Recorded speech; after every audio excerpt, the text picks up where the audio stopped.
యుగపురుషుడు, విశ్వవిఖ్యాత నట సార్వభౌముడు, తెలుగువారి ఆరాధ్య దైవం, సంక్షేమానికి కొత్త బాట చూపిన సంఘ సంస్కర్త అన్న నందమూరి తారక రామారావు జయంతి సందర్భంగా ఘన నివాళి అర్పిస్తున్నారని ఏపీ ముఖ్యమంత్రి చంద్రబాబు నాయుడు తెలిపారు.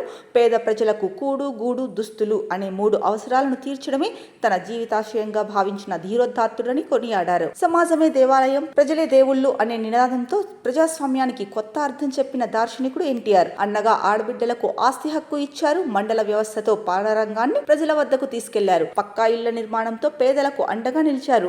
కిలో ₹2 బియ్యాన్ని అందించి పేదల ఆకలి తీర్చారు. ఏది చేసినా ఆయన మనసులో ఉన్నది ఒక్కటే, నా తెలుగు జాతి సగౌరవంగా తలెత్తుకు నిలబడాలి అనే సంకల్పమే. చరిత్రలో స్థానం సంపాదించుకోవడం కాదు, చరిత్రనే సృష్టించిన చిరస్మరణీయుడు ఎన్టీఆర్.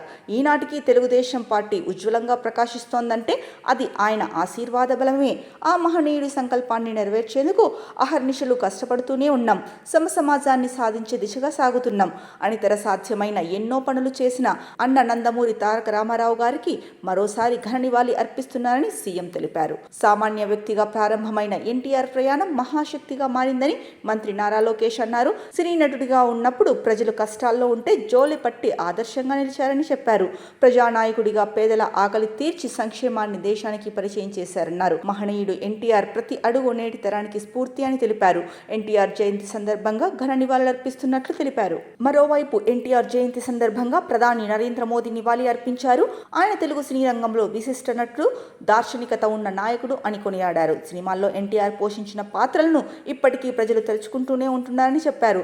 సమాజ సేవ, పేదలు, అణగారిన వర్గాల సాధికారతకు కృషి చేశారన్నారు. ఆయన నుంచి ఎంతో ప్రేరణ పొందినట్లు తెలిపారు. ఆంధ్రప్రదేశ్లోని కూటమి ప్రభుత్వం ఎన్టీఆర్ ఆశయాలను సాధించేందుకు కృషి చేస్తోందని ప్రధాని మోడీ వివరించారు.